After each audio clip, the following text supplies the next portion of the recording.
মিষ্টি খাওয়ার ক্রেভিং জেগেছে গাইস। আমি 500 টাকা নিয়ে কল করে 500 টাকা নিয়ে রেডি মিষ্টি আনতে যাচ্ছি। কত করে এগুলো? 5টা দিন।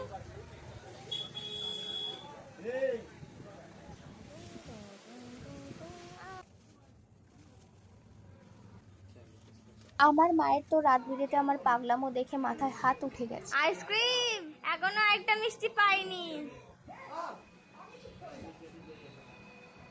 একটা মিষ্টি নামিয়ে রেখে আসো। দই রাখতে হবে না, দই দিয়ে যাও, ভুলে যাও দই। হ্যাঁ আমার সব দিয়ে যাও, দই রেখে আসো, এই মিষ্টি রেখে আসো, দই দিয়ে যাও। মানে মিষ্টি সব না, একটা একটা করে রেখে আসো, তোমার মাঝে তুমি ওকে দাও, দিয়ে যাও। এই দেখ কেমন করছে সবাই। হ্যাঁ কি জানি ও তো খায় অরেঞ্জ। অরেঞ্জ খাস না? আমি সবই খাই। না গোপালকে দিয়ে একাদশী করে বাবা আইসক্রিম আবার গোপালকে দিয়ে খাবে? যে কোনো দিয়ে বোঝে না। ওই দাঁড়।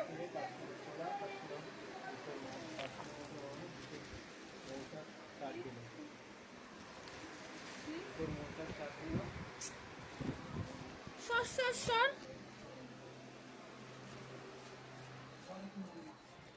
এ বচ বচ বচ বচ বচ বচ বচ বচ বচ। এনে আগে খেয়ে নে, গলে যাবে। এইটা আমি খাবো।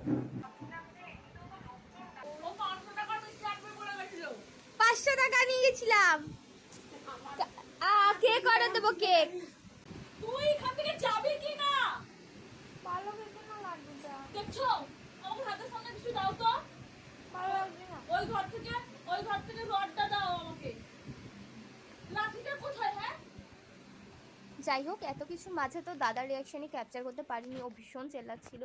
আগে থেকে ভাবা ছিল না যে এরকম কিছু ঘটতে পারে বা ঘটবে, তো সে কারণে ক্যামেরাও সেট করা হয়নি। মিষ্টি মানেই তো আমার কাছে স্বর্গ। আচ্ছা তোমাদের কার কার আমার মতো মিষ্টি খেতে ভালো লাগে?